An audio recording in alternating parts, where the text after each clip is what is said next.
Hello, excuse me. Hello, இங்க பாருங்க, கூட்டம் ரொம்ப ஜாஸ்தியா இருக்கு. இஃப் யூ டோன்ட் மைண்ட், நான் அவனை பார்த்து சொல்லிட்டா? நம்பர் கொடுங்க, நான் பார்த்து சொல்றேன். ப்ளீஸ் கொடுங்க. இந்த சென்டர் இன்சார்ஜ் என் ஃப்ரெண்டு தான். நம்பர் கொடுங்க ப்ளீஸ். கொடுங்க, நான் பார்த்து சொல்றேன். கொடுங்க please. Thank you. Hello, excuse me please. Right please. Hello, excuse me. அம்மா, இந்த நம்பர் கொஞ்சம் பார்த்து சொல்லுமா?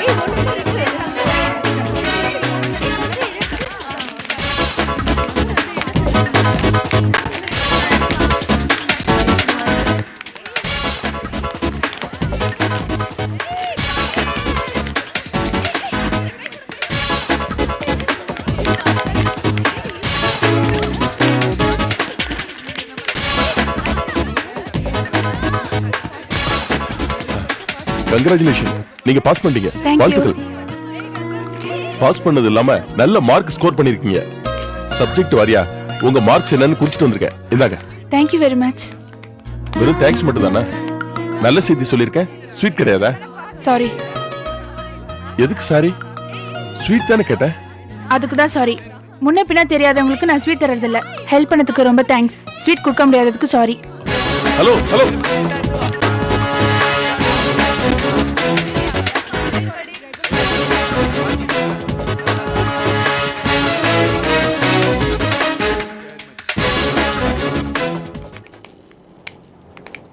பாத்துமா, குழந்தை பத்திரம். மெதுவா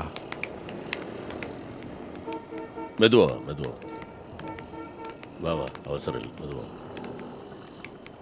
குழந்தை தூங்கிருச்சா?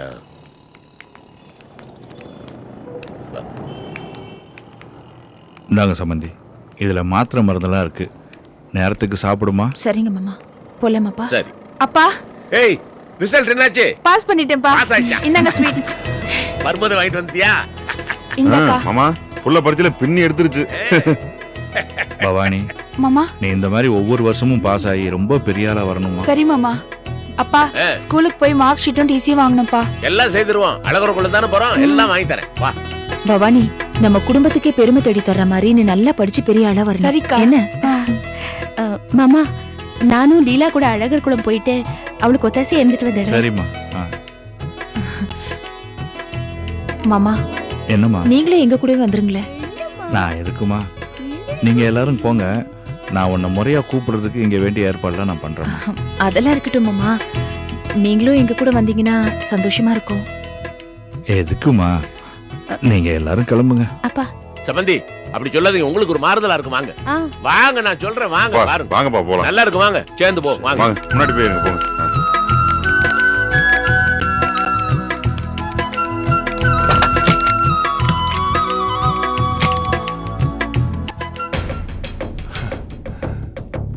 ஒரே கன்ஃபியூஷனா இருக்குடா. டேய், இதெல்லாம் மாட்டினாலே குழப்பம் தான்டா. அதுவும் நீ ரொம்ப லேட்டாக லவ்ல மாட்டிருக்க.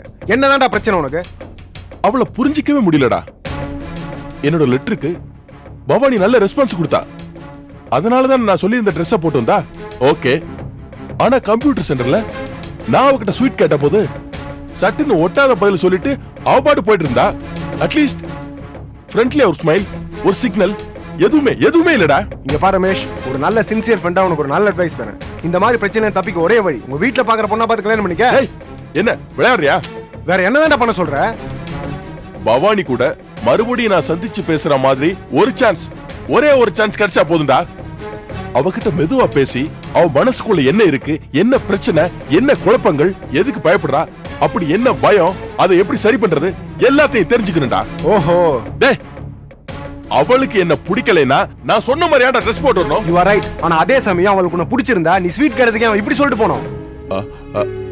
அது விளையாட்டுக்கு சொல்லிருக்கலாம், இல்ல என்ன டீஸ் கூட பண்ணிருக்கலாம். டேய், நல்லா யோசிச்சு உண்மையை சொல்லு. நீ அந்த பொண்ணு கிட்ட பேசும்போது அவளோட முகம் விளையாட்டா பேசுற மாதிரி இருந்தது. ஒருவேளை இப்படி கூட இருக்கலாமே, அந்த பொண்ணு எதிர்த்து அந்த ட்ரெஸ் போட்டு வந்திருக்கலாம்ல. அது எப்படிடா? நான் லெட்டர் கொடுத்ததுனால அந்த பொண்ணு அந்த ட்ரெஸ் போட்டு வந்தா? எனக்கு என்னமோ இதுல குழப்பம் இருக்கிற மாதிரி தோணுதுடா. என்னதான்டா சொல்ல வர? இங்க பாரு ரமேஷ், இந்த எக்ஸாம் ரிசல்ட்ங்கிறது எல்லாருக்கும் ஒரு சந்தோஷத்தை கொடுக்கக்கூடிய சுச்சுவேஷன்ரா. முன்ன பண்ண தெரியாதவங்க சந்தோஷமா சிரிச்சு பேசுற நேரம் அது. அதுலயும் அவன் நல்ல மார்க் வாங்கி பாஸ் பண்ணிருக்கா, நீ தான் முதல்ல அவகிட்ட எடுத்து சொல்லிருக்க. இங்க பாரா, அவ உண்மையில உன்னை லவ் பண்றவளா இருந்தா நீ ஒரு முத்தம் கேட்டிருந்தா கூட கொடுத்துருக்கணும்டா. கேவலம் ஒரு ஸ்வீட் கேட்டதுக்கு இப்படி சொல்லி அமைச்சிருக்கா. எனக்கு என்னமோ அதுல சத்தியமா நம்பிக்கை இல்லை. இல்லடா, அவளை முத பார்த்ததும் எனக்கு அவளை ரொம்ப பிடிச்சு போச்சு. அதுக்கேத்த மாதிரி அவளும் இங்க வந்துட்டா. என்னோட ஆசை, நம்பிக்கை எல்லாமே மேலும் மேலும் அதிகமா போயிடுச்சு. என்னால ஒன்ன மாதிரி நெகட்டிவா திங்க் பண்ண முடியல. அதெல்லாம் சரிடா, ஆனா அந்த குடும்பத்துல உள்ள சகலைங்க அத்தனை பேர் உன்னை போட்டு அடிச்சிருக்காங்கடா. இந்த சிச்சுவேஷன் அந்த குடும்பம் உன்னை எப்படி ஏத்துக்கும்? என்னடா நீ என்ன டிஸ்கரேஜ் பண்ணதா இங்க வந்திருக்கியா? நான் பேசலதா தப்பு இருக்காடா? டேய், லாஜிக் எல்லாம் கிடக்கட்டும்டா. இப்ப நான் சொல்றதாண்டா உண்மை. அவளை நான் சின்சியரா லவ் பண்றேன். என் காதல் ரொம்ப ரொம்ப சத்தியமானதுடா. அவளுக்காக நான் டோட்டலா மாறிட்டேன்டா. இப்ப நான் வேற ரமேஷ். இந்த ரமேஷ்க்கு அவ கிடைப்பா. இந்த ரமேஷ்க்கு பவானி நிச்சயமா பொண்டாட்டியா வருவா.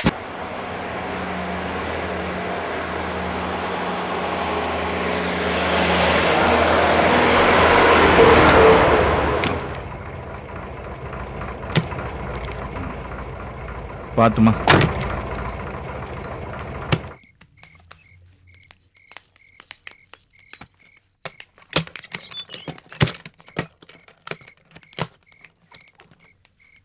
லீலா கொஞ்சம் இருமா,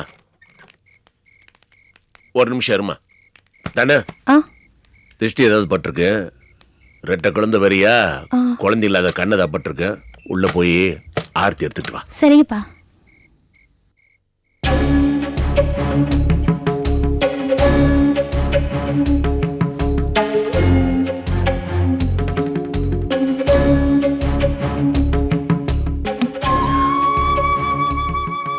அப்பா, ஒரு விஷயம் யோசிச்சேன். ஆச்சரியமாவும் பிரமிப்பாவும் இருக்குப்பா. என்னம்மா? உங்களுக்கு நாங்க 5 பேரும் பொண்ணுங்க. தனாவுக்காக்கு பிறந்ததும் பொம்பளை குழந்தைதான். எனக்கும் 2 பொம்பளை குழந்தைங்க. அப்படி இருந்த இந்த மாதிரி சம்பிரதாயங்களை ஒண்ணு விடாம நீங்க செய்றீங்க. அதோட நீங்க எந்த விதமான அலுப்பும் சலிப்பும் இல்லாம ஒரே மாதிரி பிரியத்தோட இருக்கீங்களேப்பா. அது எப்படிப்பா? அப்பா, நான் உங்ககிட்ட ஒண்ணு கேக்குறேன். என்னடா வரிசையா பொம்பளை குழந்தைங்களா பிறந்துட்டு இருக்கே அப்படின்னு உங்களுக்கு கொஞ்சம் கூட சலிப்பே வரலையாப்பா? சலிப்பா? எனக்கு பெண் குழந்தைகளை பார்த்தா சலிப்பு வரல, பிரமிப்பு வருது. ஏன்னா பெண் குழந்தைகள்லாம் ஆண்டவனோட அபூர்வ சிருஷ்டிகள். ஆண் பிள்ளைகளுக்கெல்லாம் இல்லாத அபூர்வ சக்தி எல்லாம் ஆண்டவன் பெண் பிள்ளைகளுக்கு கொடுத்து அனுப்புறான். அதை நினைச்சு நான் பிரமிச்சு போறேமா. பெண்களுக்கு இருக்கிற பொறுமை, அனுசரணை, விட்டு கொடுக்கிற மனப்பான்மை, தியாக உள்ளம், இதெல்லாம் ஏணி வச்சால் ஆண்களுக்கு எட்டாதம்மா. அதெல்லாம் தவிர லீலா, பிறந்திருக்கிற குழந்தை ஆணா இருந்தான பெண்ணா இருந்தான நம்ம ரத்தம், நம்ம வாரிசு. சரோவுக்கு ஆண் பிள்ளை பிறந்தப்போ எவ்வளவு சந்தோஷப்பட்டேனோ அதே அளவு சந்தோஷம் கொஞ்சம் கூட குறையாம தானத்துக்கும் உனக்கும் பெண் பிள்ளை பிறந்தப்போ எனக்கு வந்திருக்கு. நாளைக்கு விஜய்க்கு பிறக்க போறது ஆண் குழந்தையா இருந்தாலும் பெண் குழந்தையா இருந்தாலும் அதே அளவு சந்தோஷம் தான் இருக்கும். குழந்தை ஆண் குழந்தையா பெண் குழந்தையாங்கிறது முக்கியம் இல்லம்மா. பிறந்த குழந்தை ஆரோக்கியமா இருக்கணும், சந்தோஷமா இருக்கணும், நிம்மதியா இருக்கணும். என்னைக்கும் குழந்தையிலிருந்து கல்யாணம் கட்டி அவங்களுக்கு குழந்தை பிறந்து அதுக்கப்புறமும் கூட அதுதான் நான் வேண்டிக்கிறேன். அவ்வளவுதான்.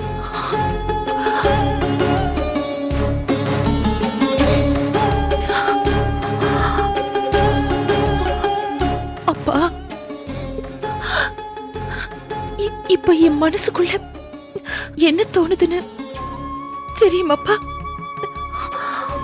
என்ன? இந்த உலகத்திலேயே யார் ரொம்ப அதிர்ஷ்டசாலி தெரியுமா? எங்க அம்மா தான்ப்பா. உங்களை புருஷனை அடைஞ்சதுக்கு அவங்க அவங்க ரொம்ப கொடுத்து வச்சிருக்கணும்ப்பா. அப்பா ரொம்ப பெரிய அதிர்ஷ்டசாலிப்பா அவங்க.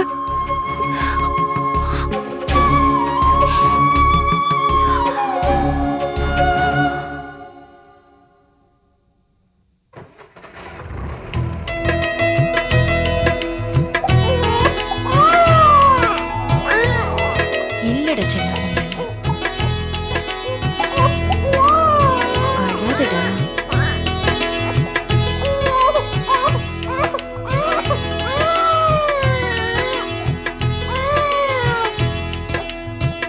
சரி சரி ஆயிடுச்சு, போயிடலாம். உள்ள போங்க. போலாமா?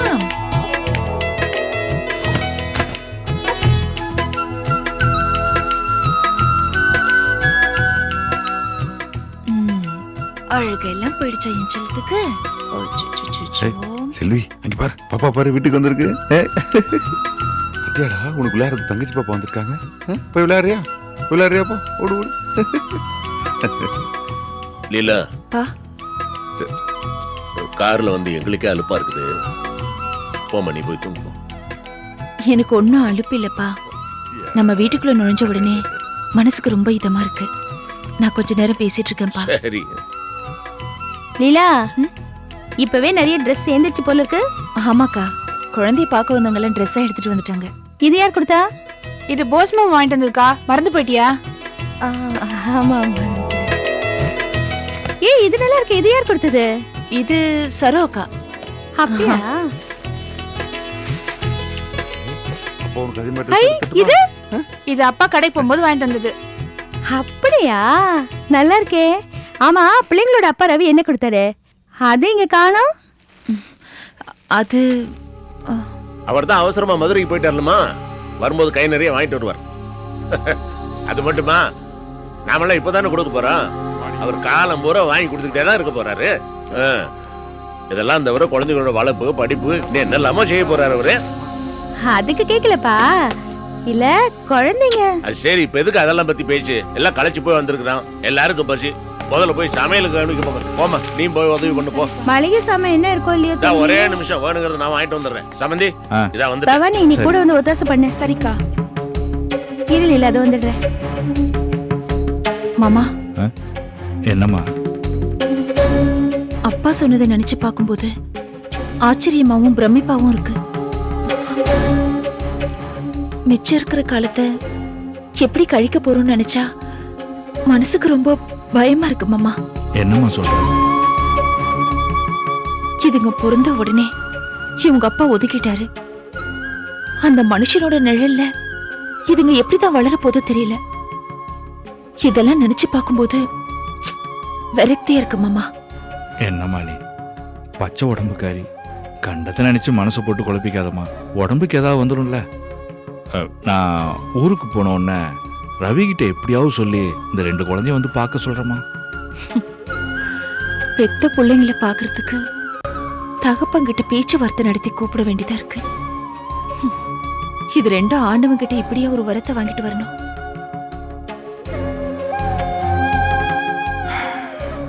பச்சை மண்ணுங்க, உன் பிள்ளைங்க செஞ்ச தப்பு இல்லம்மா. நான் ஒருத்தனை பெற்றிருக்கேன் பாரு, நான் பெத்த புள்ள செஞ்ச தப்பு. இதுங்க என்னம்மா பண்ணும்? கவலைப்படாதம்மா, எல்லாம் எப்படியாவது நல்லபடியா நடக்கும்னு நம்பிக்கை எனக்கு இருக்கு.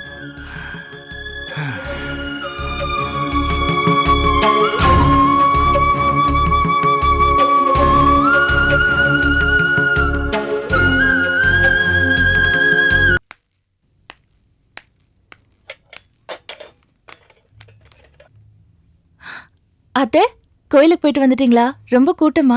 ஆமா, கொஞ்சம் குடிக்க தண்ணி கொண்டு வாமா.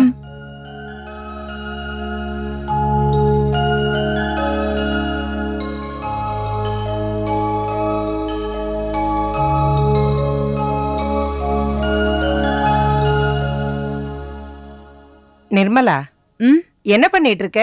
எம்ப்ராய்டரி போட்டுட்டு இருக்கம்மா. குழந்தைக்கு வேற சொட்டர் தைக்கணும். அண்ணே, நாளைக்கு நீ கடையில இருந்து வரும்போது ஒரு நல்ல உள்ள நூல் வாங்கிட்டு வா. ம். அத்தை, தண்ணி.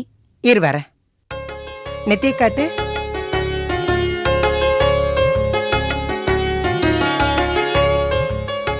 கோயிலுக்கு போனியா? ஆமாப்பா, குருக்களை பார்த்து பேசினேன். குருக்கள் உனக்கும் நிர்மலாவுக்கும் பலன் பார்த்து சொன்னாரு. ஏ, எங்க நட்சத்திரத்துக்கு என்னவா? உங்க நட்சத்திரப்படி ஏதோ தோஷம் இருக்கான். அதுக்கு பரிகாரமா செவ்வாய்க்கிழமை தோறும் கோயிலுக்கு போய் விளக்கு போட்டு பூஜை பண்ண சொன்னாரு. எத்தனை நாளைக்கு விளக்கு போடணும் அத்தை? செவ்வாய்க்கிழமைன்னு 11 செவ்வாய்க்கிழமை போட சொல்லிருக்காருமா. எதுக்கு மாத்தலாம்? ஏண்டா ஏன் குதர்க்கமா பேசுற? உங்க நல்லதுக்கு தானே விளக்கு போட சொன்னாரு. ஏ, இப்ப அந்த கெட்டா போயிட்டோம், நல்லா தானே இருக்கும். அத நீதாண்டா சொல்லிக்கணும்.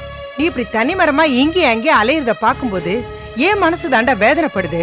நீ மட்டுமா இத உக்காந்துருக்காளே, இவ்வளவு புருஷனை தொலைச்சிட்டு கையில குழந்தையோட எங்கேயோ ஒரு மூலையில உக்காந்து குமரி குமரி அழறத பாக்கும்போது எனக்கு தாண்டா கஷ்டமா இருக்கு. என் மனசுல பதறுதுடா. சரிம்மா, நீ பேசிக்கிட்டு இரு, நான் கிளம்புற வேலை இருக்கு. ஏண்டா நான் வருத்தப்பட்டு இவ்வளவு சொல்லிக்கிட்டு இருக்கேன், நீ பாட்டுக்கு கிளம்புறேன்னு சொல்ற? வருத்தத்தை மறக்கிறதுக்கு தான் முயற்சி பண்ணோம். மறுபடியும் கிளறி விட்டு பேசிட்டு இருக்க கூடாது. எனக்கு உண்மையிலேயே வேலை இருக்கு, நான் கிளம்புறேன். பாத்திய கிளவி அவன் சொல்லிட்டு போறத. 11 வாரம் போய் விளக்கு போட்டா எல்லா பிரச்சனையும் தீந்துருமா. அப்படியா? எல்லா பிரச்சனையுமே சரியாயிடும்னு சொன்னாரா? ஆமா கிளவி. அப்படியா? ஏண்டி கண்ணு, இந்த சந்தோஷ் பைய மனசு திருந்தி நம்ம வீட்டுக்கு வந்துருவானாமா? கிழவி, அந்த ஆள் மனசு வேணா மாறலாம், ஆனா என் மனசு மாறாது. ஏமா, இந்த மாதிரி பைத்தியக்கார எண்ணெல்லாம் வச்சுட்டு தான் நீ கோயிலுக்கு போறியா? இல்லடி, அந்த குருக்கள் தான். ஏமா இப்படி விவசாய இல்லாம நடந்துக்கிற? 11 வாரம் விளக்கு போட்டதா அந்த ஆள் திரும்பி வந்துருவாரு, அதுக்கான பலன் இதுதான் அப்படின்னா நான் அந்த கோயிலுக்கு சாமி கும்பிடவே வரமாட்டேன். ஏண்டி இப்படி கோவப்படுற? பின்ன திரும்ப அந்த வில்லங்கத்தை இழுத்து நானே தலையில போட்டுக்கணுமா? திரும்ப வந்துருவாரும்ல, அந்த ஆள் பேச்சு எடுக்க கூட நான் சொல்லிருக்கேன்ல. நான் என்ன தேடி சொன்னேன்? உனக்கும் உன் குழந்தைக்கு எந்த பிரச்சனையும் வரக்கூடாதுன்னு தானடி சொன்னேன். இந்த கிழவிதான் ஏதோ புரியாம அவரை பத்தி சொல்லிட்டு இருக்கு. அதானே பார்த்தேன். இனிமே அந்த ஆளோட பேச்சு இந்த வீட்டுல எடுத்தீங்க அப்புறம் நல்லா இருக்காது.